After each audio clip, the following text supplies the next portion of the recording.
You're a joke. Judge Harrison's finger pointed accusingly at Emily Donovan as his words roared across the Atlanta courtroom. Lawyers snickered as the plain woman in her gray sweater stood quietly, her eyes downcast. They had no idea that beneath her humble exterior was the intellect of a former legal genius. Emily lifted her head, opened her battered leather binder, and whispered 6 words that made the blood in the veins of every lawyer in the room freeze. Your Honor, I'd like to present Exhibit C. The gavel struck again. The subsequent events stunned the whole courthouse and permanently altered Georgia property law. In Atlanta's historic Summer Hill neighborhood, Emily Donovan's kitchen was illuminated by the morning sun through faded drape. She moved quietly at the age of 34, making her morning tea in the small 2-story house that had previously been her grandmother's and her great-grandmother's. The house was simple, with aged hardwood floors, walls in need of new paint, and furniture that was a testament to the generations that had lived there. It was home, though. Emily checked her appearance in the small mirror near the door and brushed down her plain gray sweater.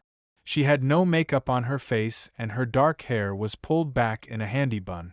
She didn't resemble the well-dressed lawyer she had been at Caldwell and Barnes, one of the most prominent legal firms in Atlanta, 5 years prior. Just another day, she said to herself in a whisper. A custom that had sustained her at her worst moments. 3 months ago, the certified letter arrived. Her home and 19 others on her street were to be converted into opulent condominiums by Peachtree Development Corporation. The amount offered in the letter was what they referred to as fair market value. It was not indicative of the home's actual value to Emily or her neighborhood. Emily had discreetly started her investigation while her neighbors were in a panic, with several of them already signing away their properties. Judge Harrison, one of the development company's influential contacts, would be in charge of her case today. However, Emily revealed something unexpected to them: the truth. She went to her kitchen table and took up the battered leather binder. She had spent weeks compiling the documents from historical archives, county records, and her own family's 7 papers. Papers that told a different story about Summer Hill than the one Peachtree Development was selling. Her phone buzzed. A text from Miss Gladys next door. We're all praying for you, honey. Stand strong. Emily smiled. At 82, Miss Gladys had lived in Summer Hill her entire life. Her house was already in escrow with Peachtree, but she still believed Emily might save the neighborhood. Walking onto her porch, Emily surveyed the street she loved. Mr. Jameson was watering his prized roses, the Washington kids were racing to catch the school bus, and across the way was the community garden she'd helped establish after leaving her law career behind. This modest life wasn't what she'd planned when she graduated top of her class from Emory Law, but it had given her something her former career never could: purpose. As she walked toward the bus stop, a sleek black SUV slowed beside her. The window rolled down, revealing Thomas Caldwell himself, silver-haired partner of her former firm. Emily, he called. It's not too late to accept their offer. You're fighting a losing battle. Emily nodded politely. We'll see about that, Mr. Caldwell. Have a good day. As the SUV pulled away, Emily gripped her binder tighter. They thought she was just a simple woman fighting progress. They had no idea what was coming. The Fulton County Courthouse loomed large against the Atlanta skyline, its stone columns and grand steps designed to intimidate. Emily had once climbed those steps with confidence, designer briefcase in hand. Today, she clutched her worn leather binder and took a deep breath before ascending. Inside, the marble lobby echoed with important footsteps. Attorneys and clients, dressed in $1,000 suits, huddled and spoke in hushed, assured tones. Emily found a quiet bench and reviewed her notes one last time. Her case was simple. Summer Hill qualified for historic preservation under a little-known amendment to Georgia's Property Act of 1998. Well, look who it is, a familiar voice called. Emily looked up to see Rebecca Wellington, junior partner at Caldwell and Barnes. They'd started at the firm together, shared late nights preparing cases, and celebrated each other's wins. That was before. "Hello, Rebecca," Emily said calmly. Rebecca's eyes swept over Emily's simple clothes, her lack of makeup, and the scuffed shoes. "I heard you were representing yourself. Couldn't afford an attorney." She paused. "Whatever it is you do now." "I grow vegetables and teach community law workshops," Emily said, standing to meet Rebecca's gaze. "And I know enough to represent myself." Rebecca laughed, her pearl earrings catching the light. "Emily, be reasonable. You're up against our entire legal team and Judge Harrison, who, between us, plays golf with Mr. Peachtree every Sunday." She lowered her voice to a conspiratorial whisper. "The development is already approved. Today is just a formality." "Then I suppose you have nothing to worry about," Emily replied. Rebecca's smile faltered slightly. "Look, for old time's sake, take the offer. It's generous. It's not about the money." "It's always about the money," Rebecca said, her professional mask slipping momentarily. "Why else would you throw away a partnership track to live like this?" Before Emily could respond, the courtroom doors opened. The bailiff called out, "All parties in Peachtree Development versus Donovan and other respondents, please proceed to Courtroom C." As they entered the imposing courtroom, Emily noticed the 5-person legal team from Caldwell and Barnes arranging themselves at the plaintiff's table like chess pieces. Behind them sat an older man with silver hair and cold eyes, Edward Peachtree himself. Judge Harrison was already seated, reviewing papers with a frown that deepened when Emily entered. She had never appeared in his courtroom during her time at the firm, but she knew his reputation: efficient, impatient, and known for favoring development over preservation. Emily found her place at the defendant's table, arranging her documents with methodical care. The other neighborhood residents huddled nervously in the gallery behind her. She caught Miss Gladys's encouraging nod, Mr. Jameson's worried smile.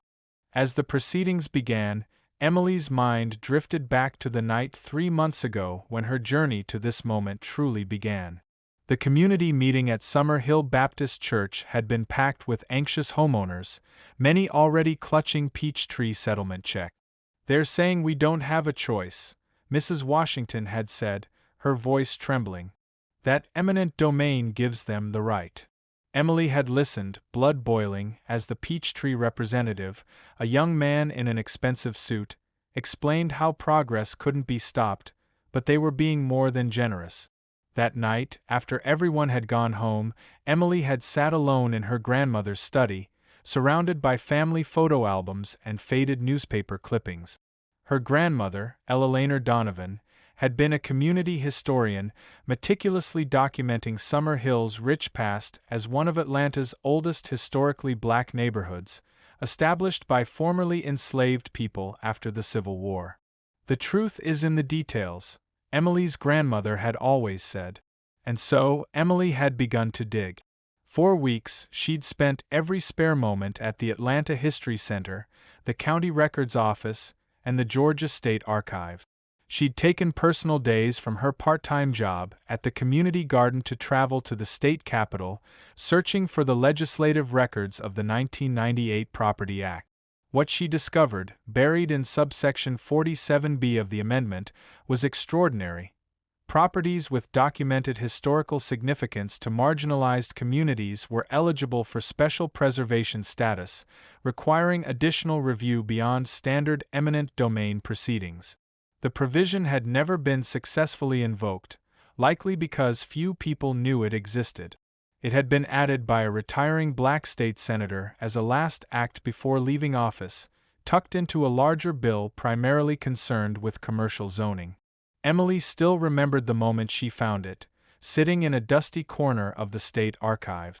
Her hands had trembled as she photocopied the relevant sections. But documentation of the law was only half the battle. She also needed to prove Summer Hill's historical significance beyond dispute. That search led her to interview community elders, unearth church records, and spend countless hours cross-referencing census data. The breakthrough came when she discovered her own great-grandmother's journal in a box in the attic. Amelia Donovan had been a civil rights activist in the 1960s, and her house, Emily's house, had served as an unofficial meeting place for organizers during the Atlanta sit-ins.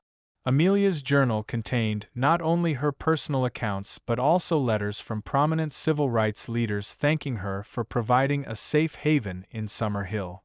These documents, combined with photographs and newspaper clippings, created an undeniable record of historical significance. Emily had compiled everything meticulously into what became her leather binder, creating 3 distinct exhibits. Exhibit A, the legal basis for preservation. Exhibit B, the documented historical significance of Summer Hill. Exhibit C, the evidence of her own home's particular importance to civil rights history. What she hadn't included in her file documents, what she'd saved for this very day, was the bombshell in Exhibit C. A photograph showing a young Edward Peachtree, among counter-protesters opposing integration, standing on the very street he now sought to demolish. All rise for the Honorable Judge William Harrison. The courtroom fell silent as Judge Harrison took his seat. His expression was already set in what Emily recognized as his business face. He shuffled papers, adjusted his glasses, and then looked up, eyes scanning the room before settling first on the Caldwell and Barnes team, then, with noticeably less warmth, on Emily. In the matter of Peachtree Development Corporation versus Donovan et al., I see we have counsel for the plaintiff. He nodded toward the impressive row of attorneys. And Ms. Donovan is representing herself? His tone made the question sound like an accusation. Yes, Your Honor, Emily replied, standing with perfect posture. Pro bono representation? Thomas Caldwell rose smoothly. Your Honor, before we begin, we'd like to note that we've made multiple generous settlement offers to the remaining defendants. We believe today's proceedings are unnecessary and a waste of the court's valuable time. Judge Harrison nodded sympathetically. So noted, Mr. Caldwell. Ms. Donovan, are you aware that you're facing one of the state's premier legal teams in a matter that has already been approved by the City Planning Commission? Emily remained steady. I am, Your Honor, however. And you still believe you can adequately represent not only yourself, but essentially the interests of an entire neighborhood? The judge interrupted, his voice carrying a hint of mockery. A few chuckles rose from the plaintiff's table. Emily ignored them. I'm prepared to present evidence regarding the historical significance of Summer Hill under subsection 47B of the Georgia Property Act Amendments of 1998, which would exempt. Judge Harrison waved his hand dismissively. Yes, I've reviewed your filing, Ms. Donovan. While I appreciate your... He paused, searching for a word. Enthusiasm. This court has limited time. Emily tried again. Your Honor, if you'd look at Exhibit A in my filing. Ms. Donovan, the judge's voice sharpened. This isn't a classroom where you can lecture us on obscure legal theories you've discovered in your... His eyes fell to her worn binder. Research. The courtroom grew uncomfortably quiet. Rebecca Wellington smirked, whispering something to a colleague who poorly suppressed a laugh. Judge Harrison leaned forward, his finger pointing directly at Emily. His voice rose, filling the courtroom. You're a joke, playing lawyer when real people's livelihoods and the future of Atlanta are at stake. This development will bring jobs, tax revenue, and progress to an area that desperately needs it. Emily stood perfectly still, absorbing the verbal assault. Your Honor, Thomas Caldwell interjected smoothly, perhaps we could move for summary judgment? I'm inclined to agree, Judge Harrison replied. Unless there's some miraculous evidence Ms. Donovan has been hiding. Emily raised her head slowly. Actually, Your Honor, I'd like to present Exhibit C. The bailiff carried Emily's Exhibit C to Judge Harrison, who took it with visible reluctance. The large courtroom remained perfectly silent, the tension palpable as the judge's eyebrows furrowed while examining the contents. Your Honor, Emily said, her voice stronger now. Subsection 47B of the 1998 Property Act Amendment specifically states that properties with documented historical significance to marginalized communities require special preservation review before eminent domain proceedings may be finalized. Judge Harrison looked up, annoyance warring with confusion on his face. Ms. Donovan, I'm familiar with the Property Act. With respect, Your Honor, few people are familiar with subsection 47B, Emily countered, stepping out from behind her table. It was added by Senator James Marshall just before his retirement and has never been successfully invoked in court. Thomas Caldwell rose quickly. Your Honor, this is absurd. If such a provision existed, our legal team would be aware of it. Emily didn't miss a beat. Page 347 of the amendment, paragraph 3, lines 15 to 29, she recited from memory. I've provided the full text in Exhibit A, along with the legislative history and Senator Marshall's floor speech explaining its intent. Judge Harrison shuffled through her previously filed documents with growing unease. Finding the section, his eyes widened slightly before he controlled his expression. Even if this provision exists, Ms. Donovan, you would need to prove substantial historical significance. Which I have done, Your Honor, in Exhibits B and C, Emily replied, her confidence building. Summer Hill is one of Atlanta's oldest historically black neighborhoods, established by formerly enslaved people after the Civil War. During the Civil Rights Movement, it served as a crucial organizing center. She gestured to the photographs in Exhibit C. My own great-grandmother's home, which Peachtree Development plans to demolish, hosted planning meetings for sit-ins and voter registration drives. I have letters from civil rights leaders confirming this, along with newspaper documentation. Furthermore, Emily continued, there's a matter of personal interest that Mr. Peachtree may have failed to disclose. Edward Peachtree shifted uncomfortably in his seat as Emily pointed to a specific photograph in the exhibit. This photograph from April 1963 shows a demonstration on Auburn Avenue. In the counter-protest group, third from the left, is Edward Peachtree himself, holding a sign opposing integration on the very street where my great-grandmother was hosting civil rights organizers. A collective gasp rippled through the courtroom. Judge Harrison's face reddened as he studied the photograph. Your Honor, Emily pressed her advantage, this creates a clear conflict of interest that Mr. Peachtree failed to disclose during the Planning Commission hearings. According to Atlanta Municipal Code Section 31-6, such conflicts must be stated on the record before development approvals. Thomas Caldwell was on his feet instantly. Objection. This is outrageous and irrelevant. It is entirely relevant, Emily countered, switching effortlessly into the authoritative courtroom voice she hadn't used in 5 years. Mr. Peachtree's personal history with this neighborhood raises questions about his motivations. She turned to face the judge directly. Your Honor, based on subsection 47B and the documented historical significance I've presented, I move that the eminent domain proceedings be suspended pending a full historical preservation review, as required by state law. Judge Harrison's face had transformed from mockery to guarded respect. He glanced at the Caldwell and Barnes team, now huddled in urgent whispers. Miss Donovan, he said, his tone markedly different, where exactly did you acquire your legal knowledge? Emily met his gaze steadily. Emory Law School, Your Honor. I graduated first in my class before spending 4 years at Caldwell and Barnes. Judge Harrison blinked momentarily, at a loss for words.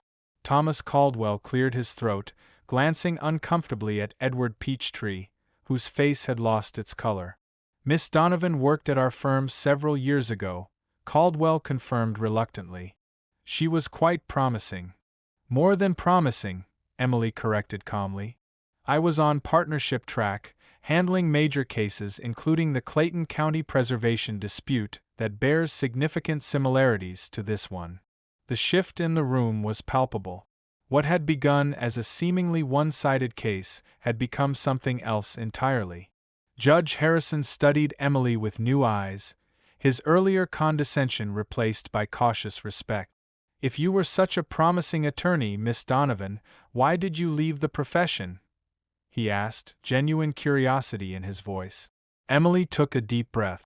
5 years ago, Your Honor, I was assigned to represent a development corporation much like Peachtree. They wanted to demolish a historic black church in Vine City to build luxury apartments. She paused, the memory still painful.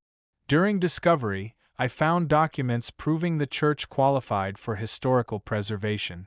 When I brought this to Mr. Caldwell's attention, Emily glanced toward her former mentor, I was told to bury it. When I refused, I was removed from the case. Thomas Caldwell's face darkened. Your Honor, this is hardly the venue. The church was demolished 2 months later, Emily continued, her voice steady. I couldn't be part of a system that would willingly erase our history for profit, so I resigned. A murmur swept through the gallery. Judge Harrison sat back, absorbing this information. Edward Peachtree leaned forward to whisper urgently to his legal team. Rebecca Wellington's face had gone pale as she furiously scribbled note. Your Honor, Emily said, reclaiming the moment, I may have left the legal profession, but I never stopped believing in justice. The law is clear. Subsection 47B requires additional review for historically significant properties. Summer Hill qualifies. The judge nodded slowly, then turned to the Caldwell and Barnes team. Counsel, your response to Ms. Donovan's motion? Thomas Caldwell stood, visibly regrouping.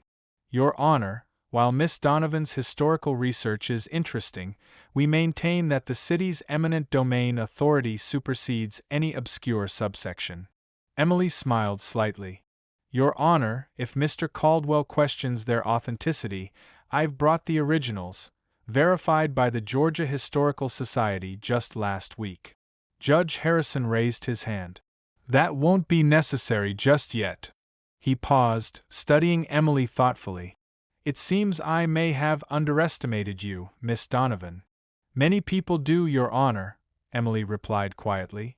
It's an advantage I've learned to use wisely.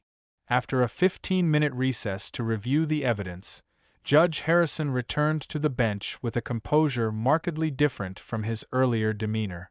The gallery had grown, word having spread through the courthouse about the unexpected drama unfolding in Courtroom C. Having reviewed the evidence presented by Ms. Donovan, I find that subsection 47B of the 1998 Property Act amendment does indeed apply to this case. The historical significance of Summer Hill has been substantively documented. Emily maintained her composure, though her heart raced. Behind her, she heard Miss Gladys's soft "Praise the Lord." Furthermore, the judge continued, I find Mr. Peachtree's undisclosed personal history with the neighborhood constitutes a conflict of interest that should have been declared during initial proceedings. Edward Peachtree's face darkened with anger, but he remained silent as his lawyers exchanged worried glances. Therefore, I am issuing an immediate stay on all eminent domain proceedings related to the Summer Hill properties pending a full historical preservation review as required by state law. The gavel struck with finality. Emily closed her eyes briefly, relief washing through her. Miss Donovan, Judge Harrison added, I owe you an apology for my earlier remarks. You've represented yourself and your community with exceptional skill and thoroughness. Thank you, Your Honor, Emily replied. As the courtroom erupted in excited conversation, Emily turned to her neighbors. Miss Gladys embraced her, tears streaming down her lined face. Mr. Jameson pumped her hand enthusiastically. You did it, child. You really did it. From the plaintiff's table, Thomas Caldwell approached, his expression complex. Impressive work, Emily, he said stiffly. Though this is only a temporary setback. We'll appeal. Emily nodded. I know, and I'll be ready. Beyond Caldwell, she saw Edward Peachtree storming out, refusing to look at anyone. The battle wasn't over, but the first victory, proving that the law could protect communities when wielded by those who truly understood it, belonged to Emily and Summer Hill. 1 year later, Emily stood in her garden, harvesting tomatoes as the afternoon sun warmed her shoulders. The historic preservation designation for Summer Hill had been finalized 6 months ago after a thorough review that acknowledged the neighborhood's vital role in Atlanta's civil rights history. Peachtree Development had eventually withdrawn their appeal, redirecting their project to an already commercialized area nearby. More importantly, 3 other historically black neighborhoods had successfully invoked subsection 47B to protect their own communities. Emily's simple wooden gate creaked open. Rebecca Wellington stepped into the garden, looking distinctly different in jeans and a casual blouse. "The legal clinic's getting busy," she said, accepting a tomato from Emily with a smile. "2 more neighborhoods need consultation." After the trial, Rebecca had left Caldwell and Barnes, joining Emily to establish the Summer Hill Community Law Project. Together, they offered pro bono services to vulnerable communities facing similar battles. "We'll help them," Emily said, brushing soil from her hands.